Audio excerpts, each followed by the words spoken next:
tu lui plais. C'est indéniable.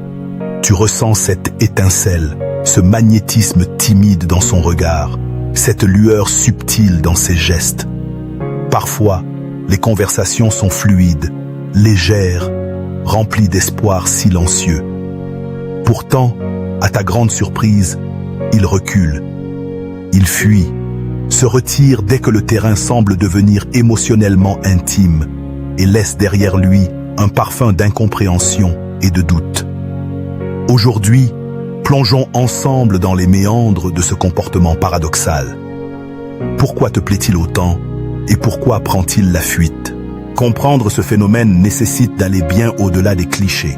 Bien souvent, on imagine que quelqu'un qui fuit n'est pas intéressé, mais la réalité est bien plus complexe, bien plus humaine aussi. Car séduire et être séduit, révéler ses sentiments et s'ouvrir à l'autre sont parmi les expériences les plus vulnérables qu'un être humain puisse vivre. La fuite, dans ce contexte, n'est pas simplement une absence de désir.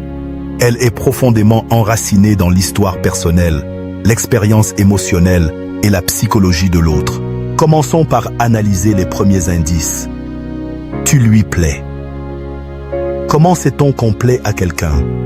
Ce sont ces petits riens, ces regards appuyés, cette attention spéciale dans la conversation, ce sourire particulier auquel tu as droit, ces messages envoyés pour rien, mais qui en disent long, ce trouble visible lorsqu'il est à tes côtés. Ce sont parfois même des maladresses, des silences ou des hésitations, preuve que tu provoques chez lui des émotions intenses. Et soudain, sans avertissement, il se retire, devient distant, esquive les appels, annule les rendez-vous ou répond avec un temps de retard, prétextant 1000 raisons anodines. Pourquoi ce changement? Premier point, la peur de l'engagement. Ce vieux fantôme d'un passé amoureux ou familial souvent douloureux. Peut-être a-t-il vécu une déception marquante, une rupture brutale, ou a-t-il grandi dans un environnement où l'amour sécurisant faisait défaut? Pour lui, aimer, c'est prendre le risque d'être blessé.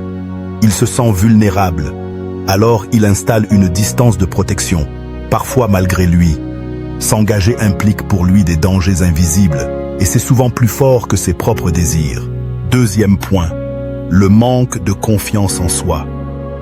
Peut-être n'a-t-il pas conscience de sa valeur, ou doute-t-il qu'il soit capable de faire fonctionner une relation. Face à l'inconnu, il craint de ne pas être à la hauteur de tes attentes, de ne pas te plaire sur la durée, ou tout simplement de te décevoir. Il peut alors adopter une posture d'évitement, persuasive pour lui, mais frustrante pour toi. Troisième point, le rythme émotionnel. Chacun avance à son rythme face à la construction du lien. Ce que tu ressens précocement, il le vit peut-être avec un léger décalage, ou a besoin de plus de temps pour apprivoiser l'intensité de ses sentiments.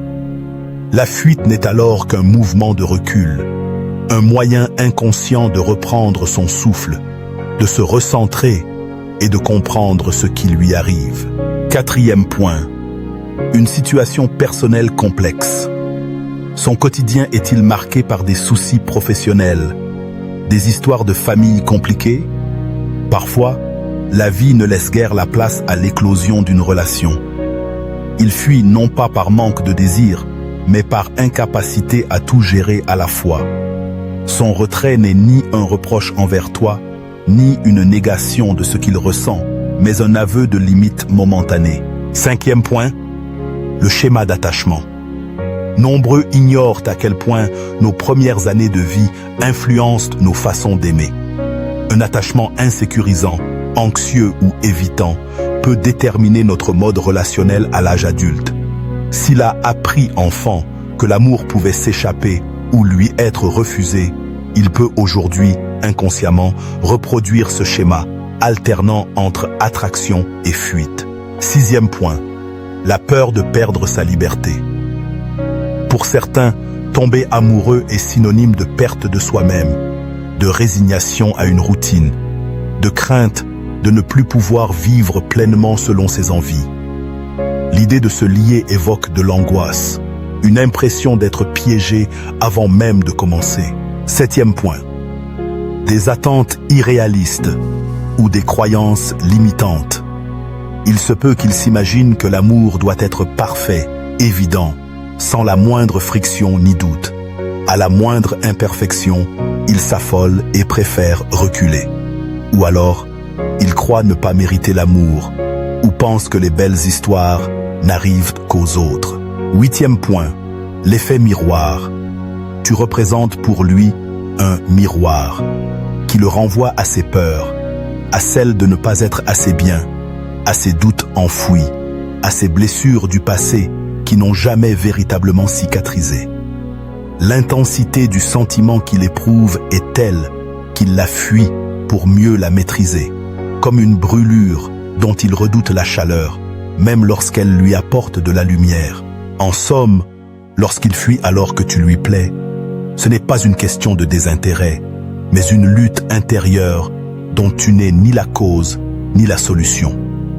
Cependant, il existe des façons de l'accompagner ou du moins de protéger ton propre équilibre face à ce comportement.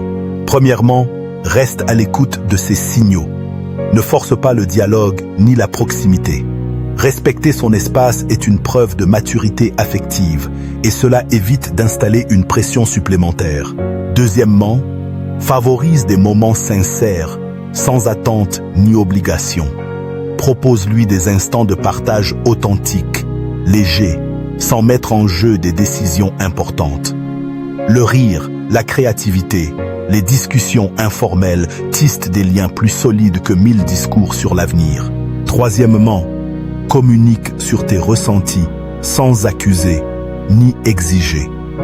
Explique-lui simplement ce que tu vis, ce que tu ressens face à ces allées et venues.